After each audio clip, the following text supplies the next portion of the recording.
Hi Dreamer, welcome back to another video. I'm Brittany and today we are flying Spirit back to Orlando. I flew it out here to Pittsburgh a couple days ago, and the reason I'm bringing you along today is because Spirit has new tiers. Now, this has been kind of in the works for a while, but it has been implemented across most of their fleet at this point. And so they have big comfy seats, which they've had for a while. They have a couple rows of those that are essentially equivalent to like first class seats. And then behind that, they have several rows where the middle seat has been removed. And so it's 2 per row, just like a business class, first class experience kind of, but they're economy seats. They're somewhere in the middle of the price point. I'll get into that after the flight and I'll sum up everything and my general thoughts on it. I've already taken this once. I want to repeat just to make sure I can tell you for sure how I feel about it. So honestly, we kind of need to get going so I'm not late for this flight. Spirit will not wait for you, that's for sure. But I'm excited. Southwest has been doing some questionable things lately, and so I've been on the lookout for another budget-friendly airline that honestly does not make me want to pull my hair out whenever I ride it. So I'm in the air a lot. I'm excited to bring you along and give you all of my thoughts on it afterward. So we better get going. Let's go, Dreamer.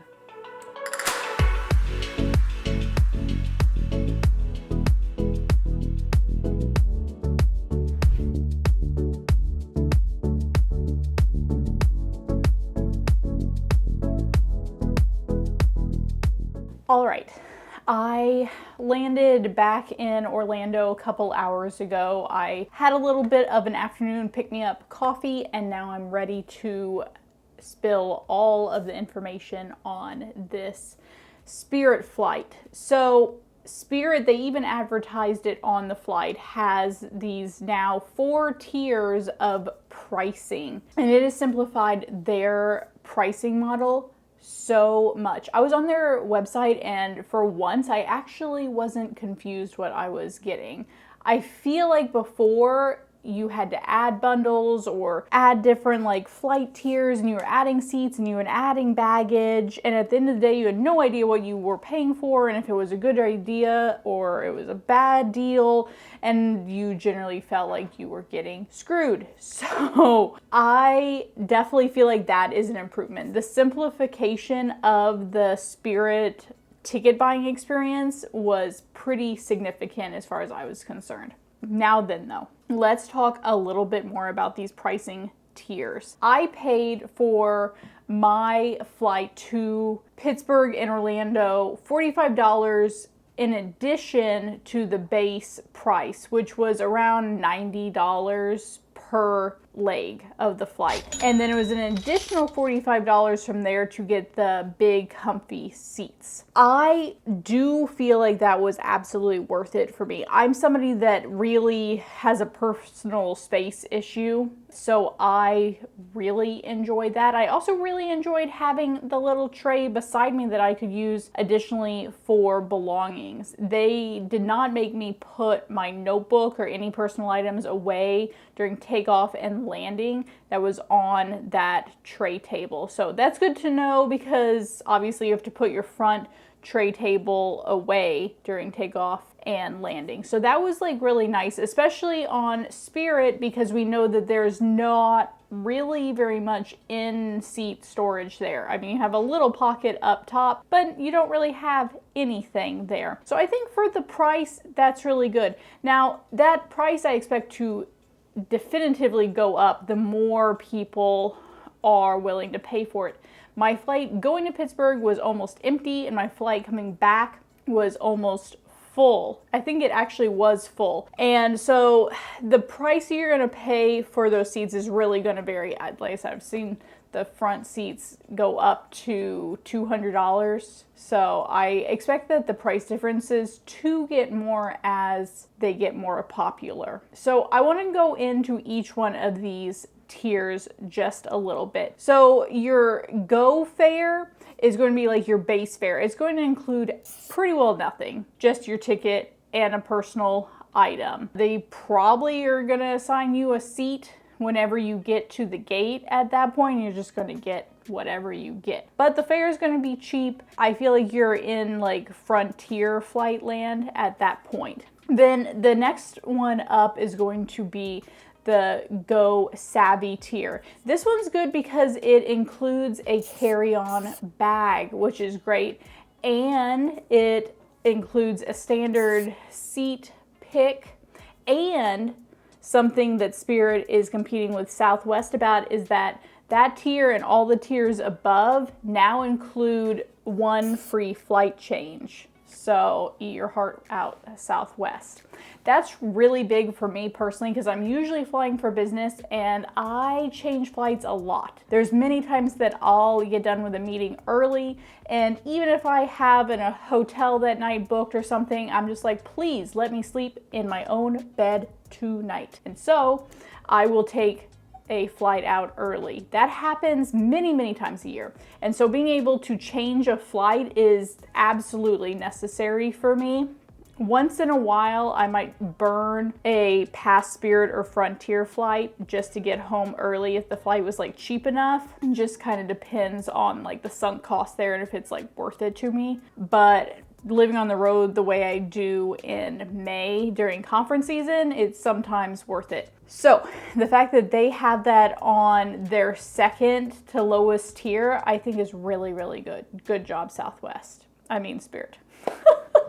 I see I'm already getting them like confused.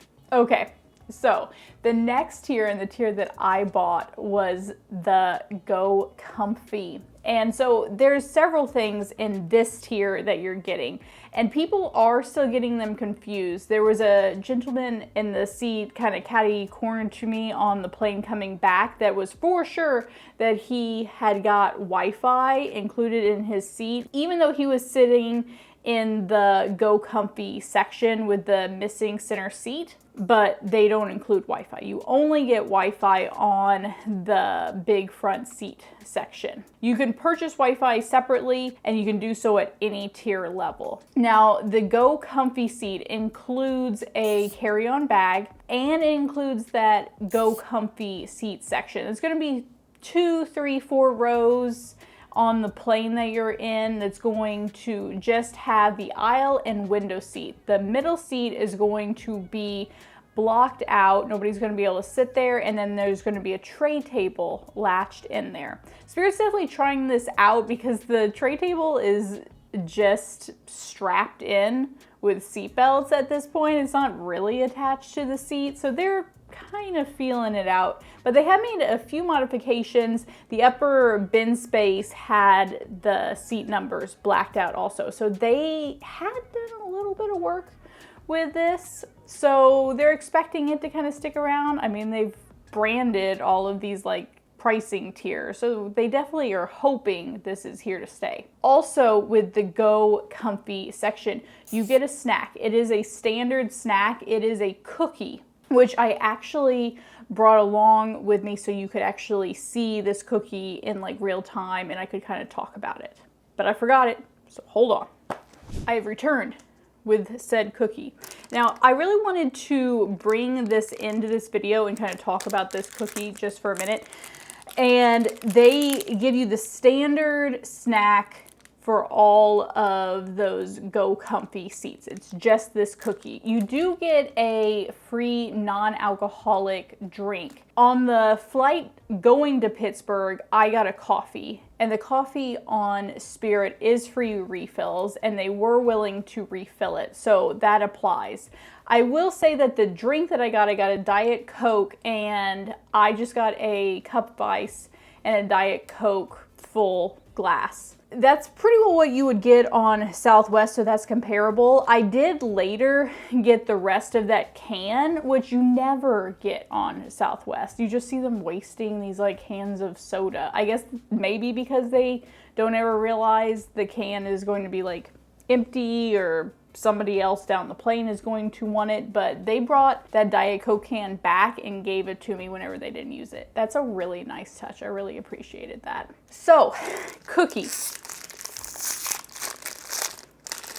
So I tried this cookie whenever I was on my flight to Pittsburgh, and it's okay. It reminds me of those like small soft bake individual cookies that you would get from like the supermarket. This is not like a bad cookie by like any means. I do want to like reference, like, it is a very small cookie, so something to kind of note, but it is like a softer, you know, cookie, and it's really not too bad quality wise. I also like that it's under 100 calories because that's like a nice size like little snack. Okay, so for like the Go Comfy seats, that's the only other thing that was included was that cookie and the drink, except for priority boarding. You're gonna get boarding group 2. That's okay. You do get dedicated bin space that is blocked off for the Go Comfy seats, so I don't actually think that the priority boarding is a necessity, but you get it anyway, so I thought that I would include it. I would like to note that the seat that you're sitting in is a base Southwest seat.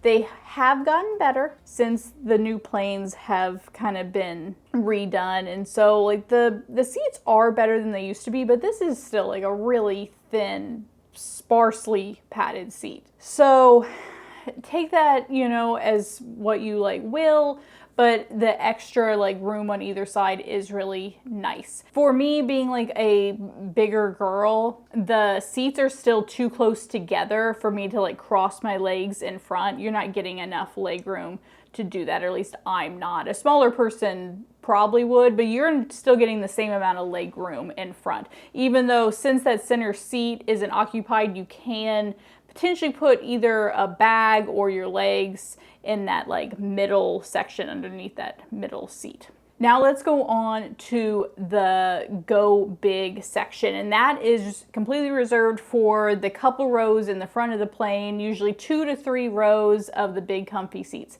These are seats that are really like old American United first class seats, so those big, oversized, huge seats. They're really padded and they're pretty comfortable, but they still don't recline. So that's something to kind of note. Everybody thinks that they're going to recline and they don't. I have flown many times in the bigger front seats. I actually have a video where I compared the Spirit big front seats to the Breeze ones. So you can go watch that for a more in-depth review of the Spirit big front seats. But I've flown them a lot. Sometimes I think that they're worth the price, depending. The price of those big front seats, at least they used to, vary greatly. For the price on this flight, they were an additional $45 over the Go Comfy seat. So it would have doubled my ticket price in this point, so $90. I would have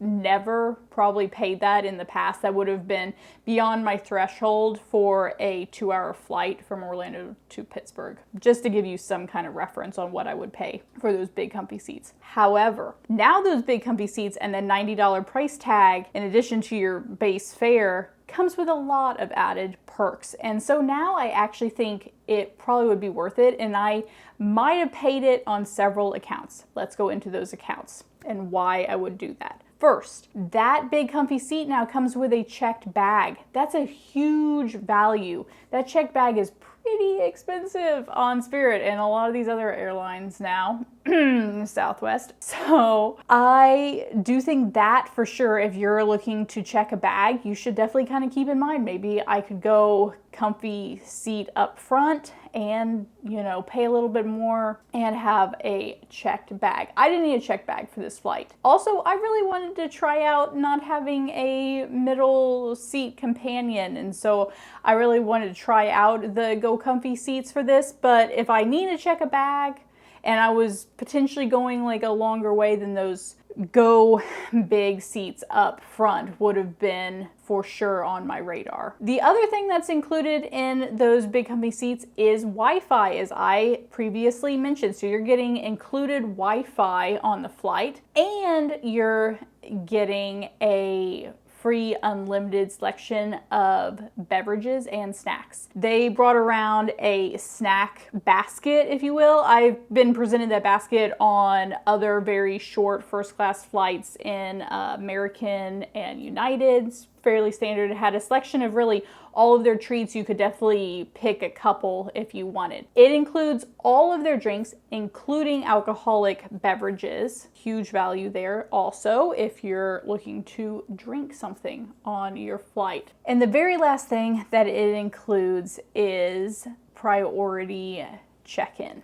This can be good. Sometimes that Spirit counter can be pretty long, especially if you're checking your bag. So if you are doing all those things, then I think the Go Big seats and that tier can absolutely be worth it. And it's, I think, meant to compete against Southwest, and I think it does a pretty good job of it. I definitely will be very seriously checking and considering Spirit flights, whether I'm flying long distance or short distance. I actually think that they're doing a pretty good job of competing pretty strategically now. So that's great, and I'm really overall like pretty happy with my flight experience. I'd love to hear if you would fly the Go Comfy seat section. Have you done it? Will you do it? And have you flown with the big front seats and what you feel about those? I'll answer any questions you have down in the comments. Thanks for joining me for another travel video, dreamer. I'll be back shortly with another one. Until then, bye.